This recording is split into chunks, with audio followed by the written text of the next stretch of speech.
Halo guys, welcome back to my channel at Ngilmu Minati. Kembali lagi bersama saya Edric sebagai admin of Ngilmu Minati. Nah, pada video kali ini saya akan membahas tentang unboxing speedometer sepeda yang unik dan juga murah ya. Penasaran kan seperti apa barangnya dan bagaimana cara pemasangannya? Yuk simak videonya hingga selesai, dan bagi kalian yang suka akan video seperti ini ataupun yang sejenisnya, silahkan klik tombol subscribe di sebelah kanan saya untuk sama-sama kita dukung channel ini menjadi lebih baik lagi. Let's check it out.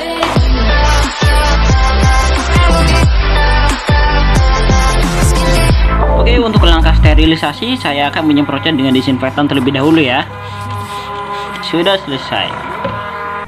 Ini paketnya sudah saya sterilisasi ya. Selanjutnya saya akan mengunboxingnya ya. Yuk, check it out. Langsung saja kita unboxing ya. Bungkusnya ini packingnya rapi ya. Ya cukup lah, cuman buat beban gak nyampe sekilo ini. Oke, ini hanya terdiri dari kantong kresek dan dilapisi kresek putih lagi di luarnya ya. Ini berlapis-lapis ya. Aman lah intinya. Di dalamnya ada bubble wrapnya guys. Nih, bisa kalian lihat ya di sini. Bubble wrapnya. Pokoknya udah oke lah ini. Ini bungkus luarnya ya. Dan inilah bubble wrapnya. Sekarang kita bongkar saja bubble wrapnya. Di sini ada selotipnya. Ini recommended seller banget sih ya. Nanti saya akan menaruh link tokonya di deskripsi video bagi kalian yang ingin membeli speedometernya ya.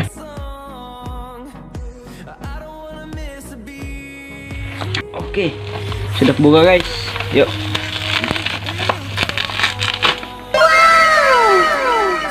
Sunding the bicycle wired computer. Ternyata udah nyala ya di dalamnya tuh. Bisa kalian lihat ya. Dalamnya udah nyala ternyata ya. Oke, di sini sudah saya buka. Ini mini komputernya ya. Ini Sunding mini komputer. Di sini ada 3 buah saklar, ada 3 tombol di sini ya. Bisa kalian lihat. Nah, di sini ada tombol mode yang di sebelah tengah ya. Lalu di sebelah kanannya ada tombol juga. Dan sebelah kirinya ada tombol juga. Bedanya simbolnya ini segitiga, ini bulat. Ya, nanti saya akan ngasih tahu bagaimana cara mengoperasikannya. Oke, sekarang saya akan melihat apa isi paket dari Sunding mini komputer ini ya. Ini bukan mini komputer sih, ini speedometer. Tapi karena banyak keunggulannya, ada 27 fungsi, jadi disebutnya mini komputer. Selanjutnya di sini ada magnet ya. Di sini magnet ya. Ini saya tuh nempel. Ini magnet ferrit ya, bukan magnet neodymium, jadi nggak terlalu kuat. Dan di sebelah sini ya, ini ada skrup. Di sini ada lekukannya juga nih, bisa kalian lihat di sini. Nah, ada lekukannya. Ini buat alur jerujinya, tembus sampai sini nanti.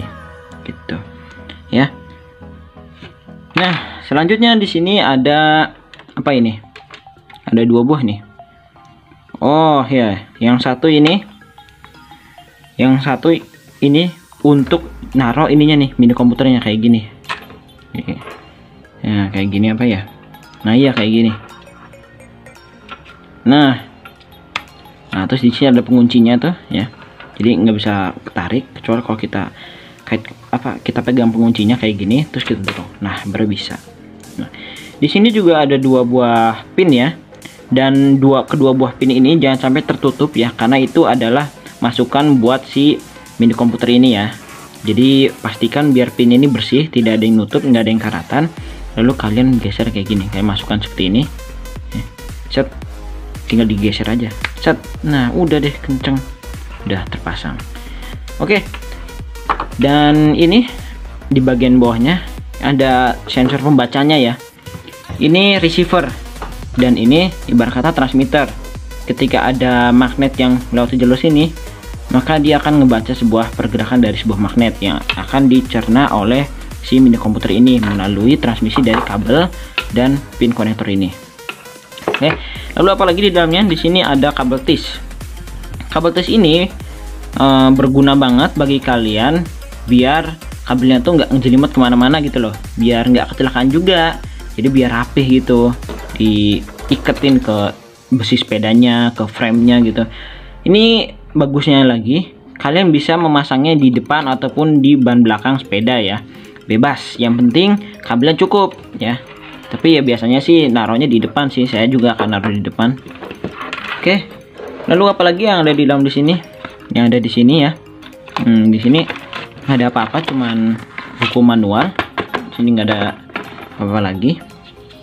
Oke, bisa kalian lihat di sini ada petunjuk cara pemasangannya, penyetingannya, bla bla bla bla bla. Ini ada set tire, jadi ini pengaturan ban ya. Jadi beda ukuran ban, beda juga pengaturannya, karena kalau misalnya semakin besar bannya, maka akan semakin melambat juga berputarnya, tapi itu tidak berpengaruh dengan kecepatan. Oleh karena itu di sini ada pengaturannya ya.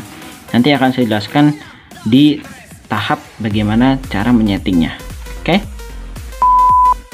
Oh iya, ini bagian belakang mini komputernya, atau bagian belakang speedometernya. Di sini ada baterainya ya. Ini baterainya ukuran 3 volt, baterai jam ya, seukuran baterai jam ini.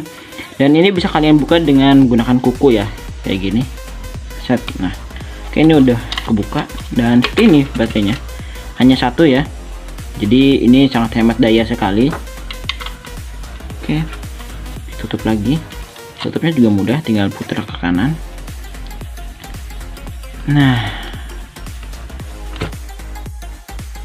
selanjutnya saya akan menjelaskan kepada kalian bagaimana cara menyeting main headnya, yaitu komputer mini ini, menyeting waktunya, menyeting jaraknya, temperaturnya dan sebagainya ya. Oke, langkah pertama yaitu kalian membuka baterainya terlebih dahulu ya.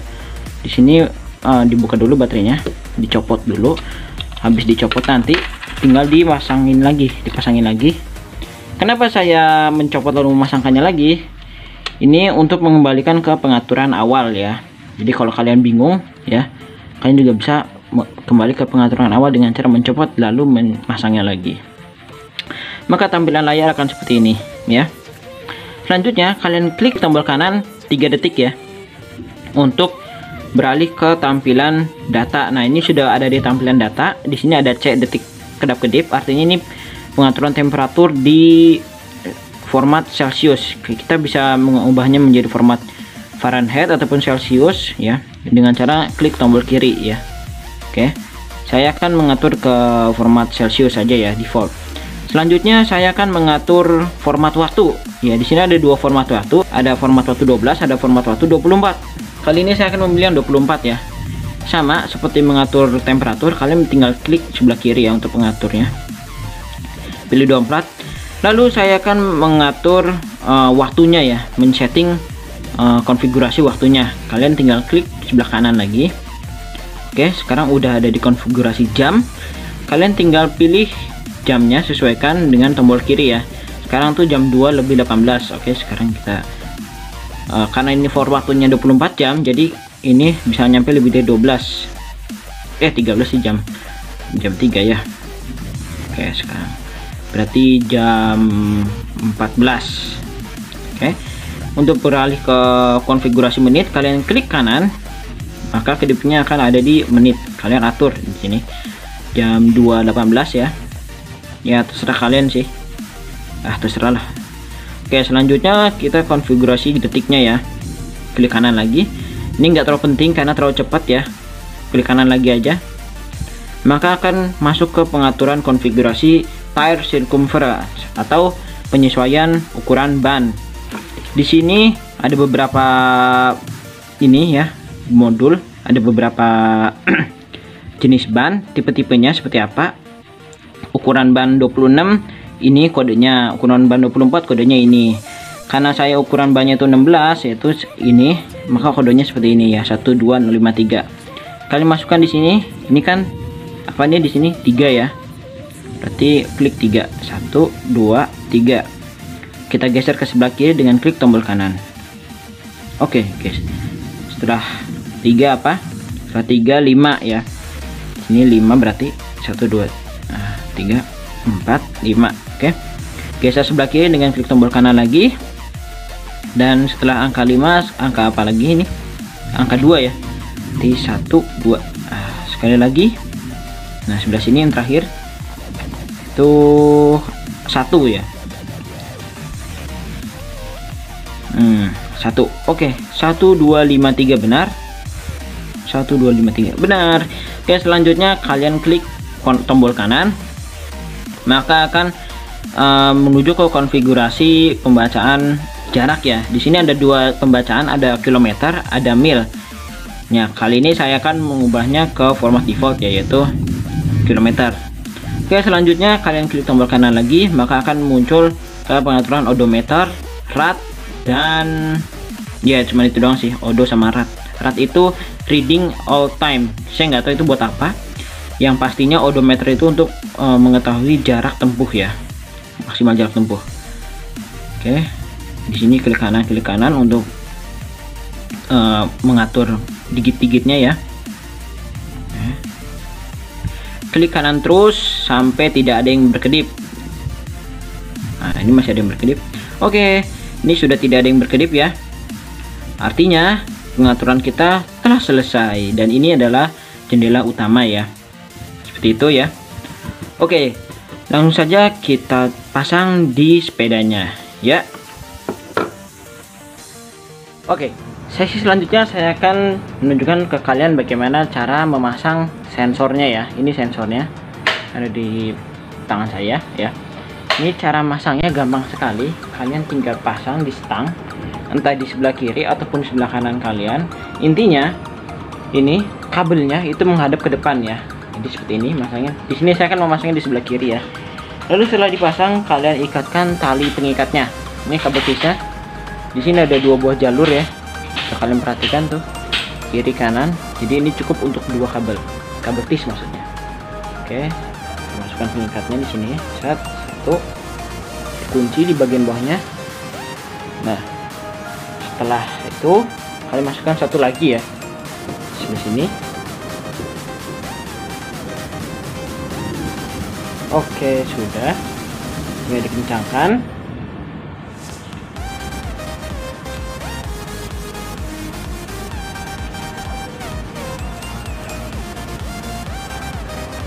Oke, sudah kencang dan sudah kuat ya. Kalian bisa menggunting kabel tis ini untuk lebih rapihnya lagi. Oke, saya gunting.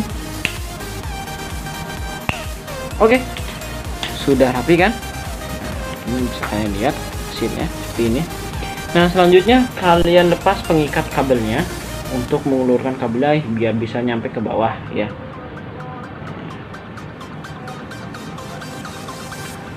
Setelah terlepas, kalian ulurkan sampai ke bawah, diukur-ukur ya, misalnya kabelnya biar rapi lewat kerangkanya ya, kerang utamanya, biar nggak jelimet kemana-mana gitu. Atau bisa juga ngikutin kabel rem depan. Nah, seperti ini, ikutin ke bawah. Oke, bagian atas dudukannya sudah terpasang. Kali ini saya akan memasang bagian sensornya ya. Ini sensornya.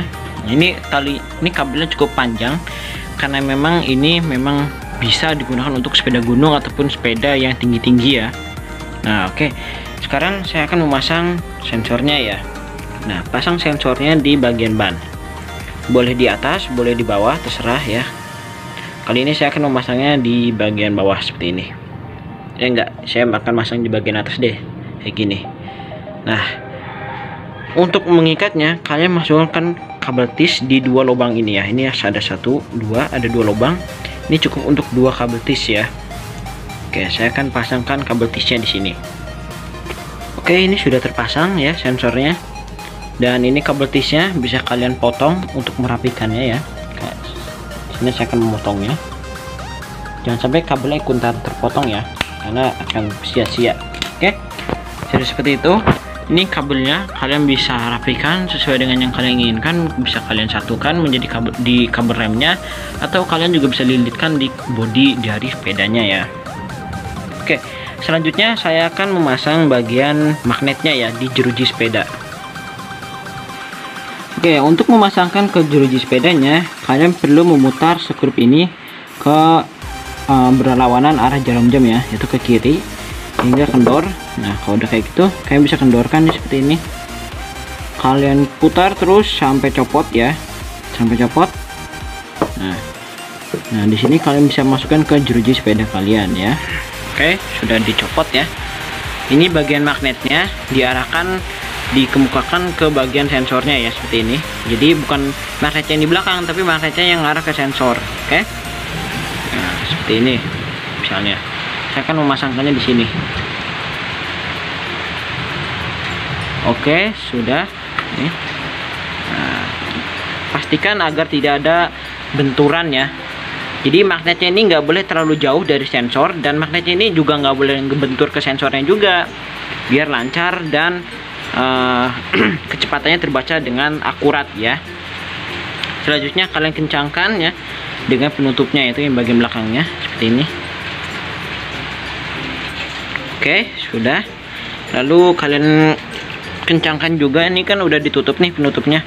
Kalian kencangkan menggunakan mur ya. Oke, saya kencangkan dulu. Oke guys, sudah terpasang dengan baik dan benar. Yuk, sekarang saatnya kita tes ya. Oke, kali ini saya akan mengetesnya. Saya akan membalikan sepedanya biar mudah ya. Dan tadi ini dudukannya sudah saya copot lagi karena ya biar gampang aja dilihatnya gitu. Soalnya kan kalau kebalikan gak enak tuh dilihatnya. Oke, saya akan memasang modulnya ya. Ini modul speedometernya, komputer mininya. Pasang seperti ini dari atas ke bawah ya. Set. Oke, sini sudah tertancap ya. Nah, sekarang saya akan mengetesnya ya. Oke, saya akan memutar bannya. Apakah benar akan berubah?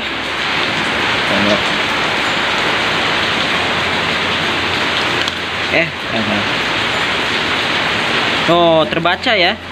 2 km per jam ini bannya nih sedang berputar. Ini bisa kalian lihat, ini ada speed ya.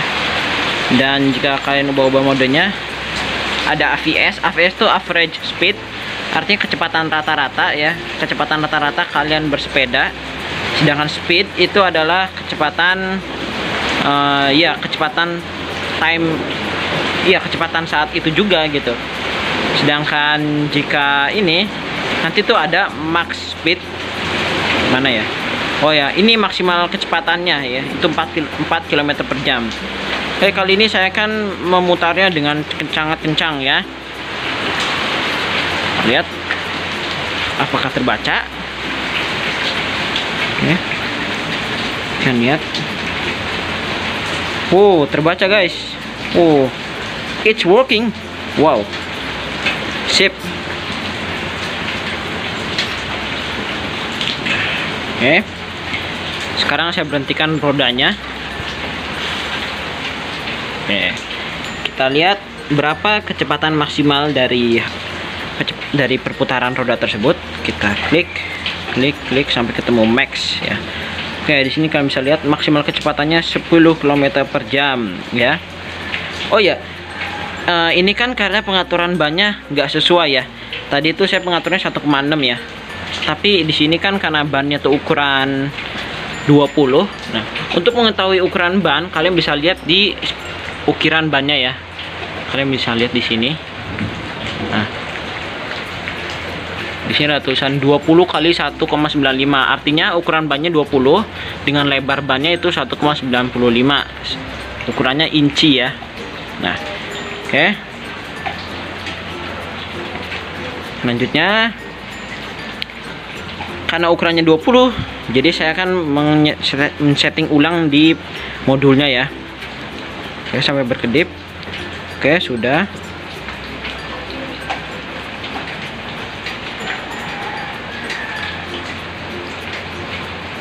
Nah, ini jamnya.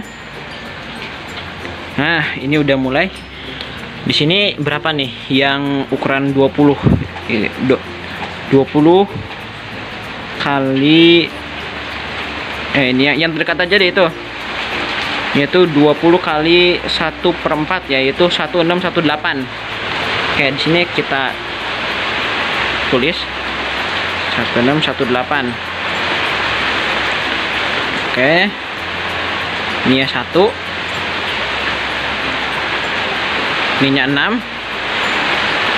Oke, 1618 sudah benar ya di sini. 1618 itu. Nah, sudah benar. pencet-pencet terus sampai tidak ada yang berkedip ya.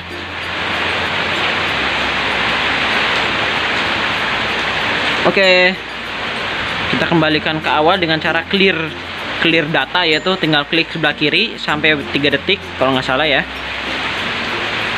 Oke, sudah clear. Kita coba putar ulang.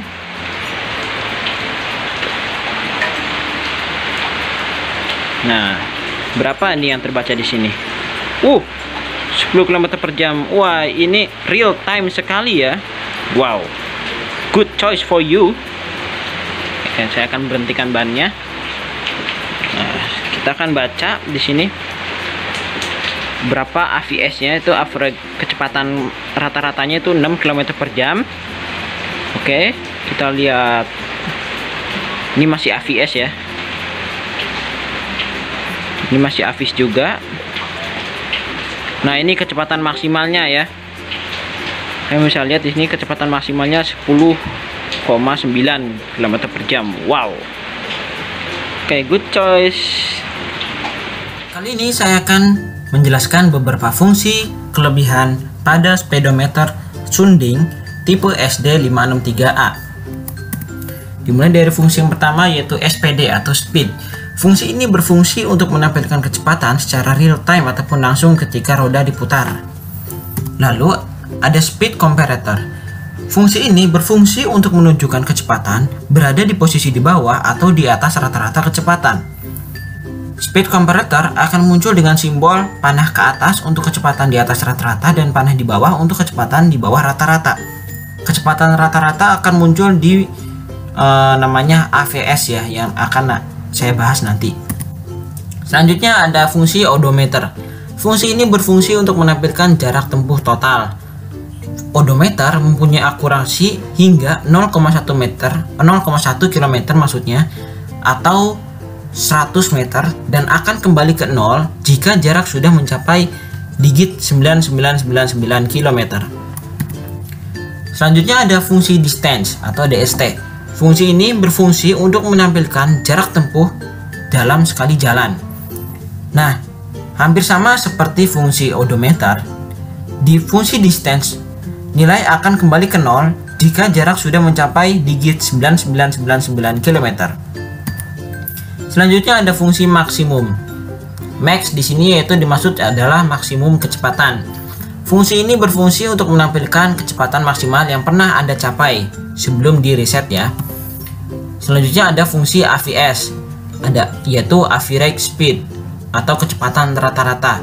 Fungsi ini berfungsi untuk menampilkan kecepatan rata-rata, dan ini ada sangkut kaitnya dengan fungsi speed comparator ya, yang sudah saya jelaskan tadi.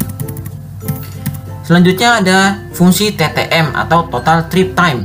Fungsi ini berfungsi untuk menampilkan waktu tempuh sekali perjalanan. Selanjutnya ada reading all time atau disingkat RAT.